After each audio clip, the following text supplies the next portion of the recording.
Welcome back. It's part 2 of how I produce my music. As you may know, I write and record all my music in my apartment in LA. Thought it would be fun to show you how I made my newest song online. So let's dive right in. So one of the first elements you hear in this song is this vocal part that goes ooh, ooh, ooh. It sounds like this.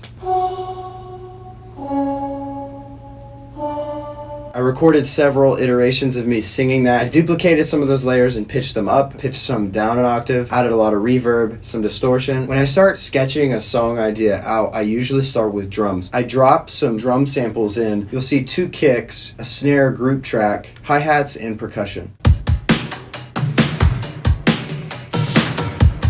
The reason I layer my drum samples is because I want to have flexibility with the sound that you hear. This snare track was made up of 3 different snares. Why did I do that? I had one snare that was tight and up front. My second snare was this roomy snare. It sounded a little bit more like a real snare. My third snare was kind of like a pop snare. It was like this clap. So I wanted to be able to dial in the exact sound I wanted by blending those 3 snares together. In the same way I did that with the kick. There's one that's very tight and punchy, and then there's one that's a little more beefy and has a little bit more of a room sound. So these hi-hats I recorded myself.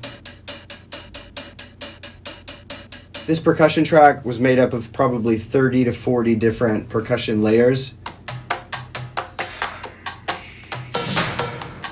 I have a lot of guitar parts. I ended up just keeping them all. It started off with these 3 guitar parts.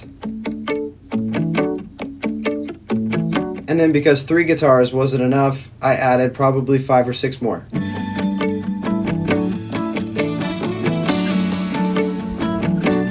Another thing that felt really foundational to building up this song was having a sort of pad, this kind of atmospheric sound that I made up of probably 5 or 6 different electric guitar parts with a lot of reverb on them.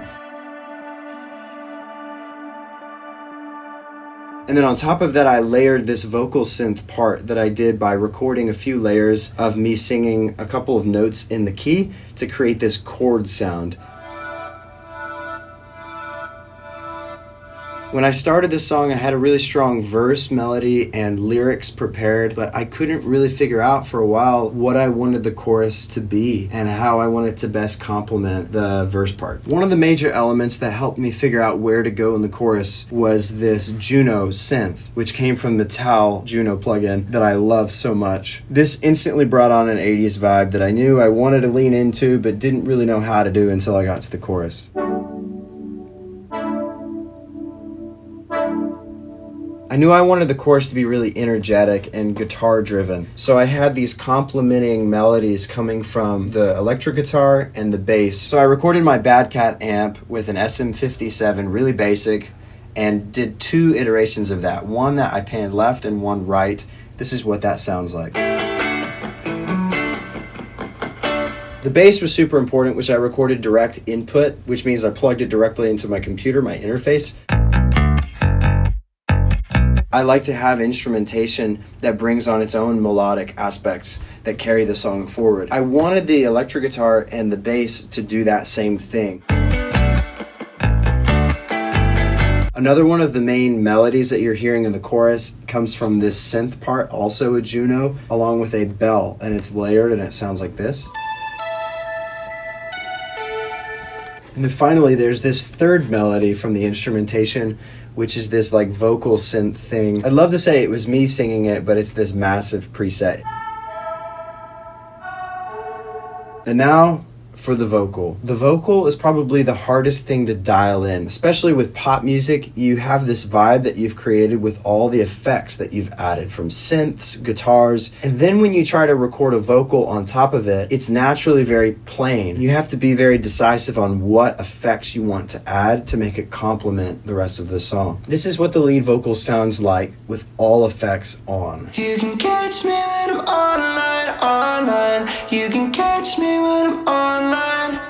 Now you can hear a lot of auto-tune on that vocal, and I wanted it to sound very digital, kind of like early 2000s AOL Instant Messenger or something. Now most of the effects that you're hearing are just delays and reverbs that I have it running through. Let's take off all the effects and it sounds like this. You can catch catch me when I'm online, online. You can really hear a big difference when I take off the effects, but the heavy lifting is actually coming from more of your basic processing, and I'll show you that processing now. First, I usually start with a de-esser, taming some of those S's so they don't sound so sharp, and then I immediately go to an EQ. There are a lot of frequencies in the low end that you don't really need, so I remove a lot of that, and then I notch out some of those ugly frequencies that just don't complement the vocal part. And then I dive right into compression. This is the Pro Tools stock compressor, doing about 6 dB of gain reduction. You can catch me when I'm online, online. A lot of the heavy lifting from compression comes from the next compressor, which is the Renaissance compressor from Waves, doing about 12 dB of compression.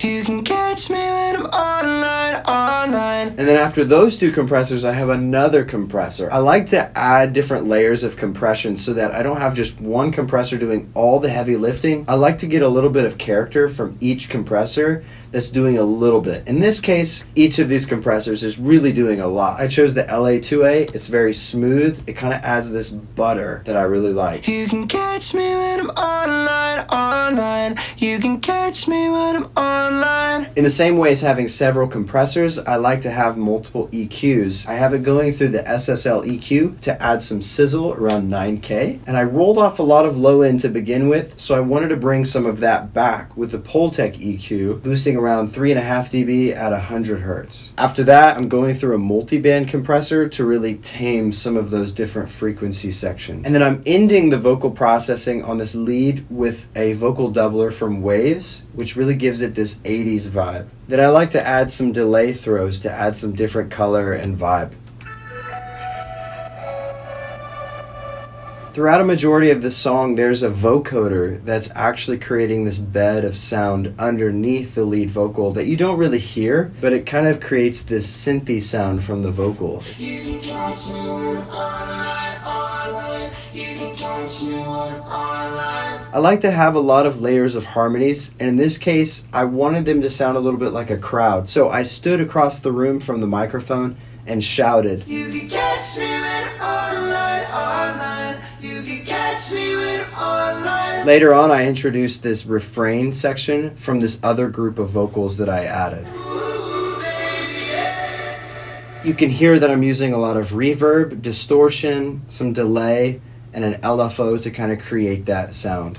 Overall, I would say this was a challenging song to produce. I had to make a lot of hard decisions in this song to figure out which parts to keep and which ones to leave out. I felt like Online was taking a step further into the direction I've kind of gone with my music. It was hard to get to a stopping point where I decided there were enough layers that conveyed the song in the best possible way. There were so many moving parts of this song that it's impossible to go through all of it. So ask any questions you have below in the comments, and I'm more than happy to answer those questions. Thank you guys so much for listening to the song on repeat and sharing it with your friends. It really means so much to me. If you enjoy these production videos as much as I do, let me know in the comments below, and I'll keep making these for future songs. Thanks so much, guys.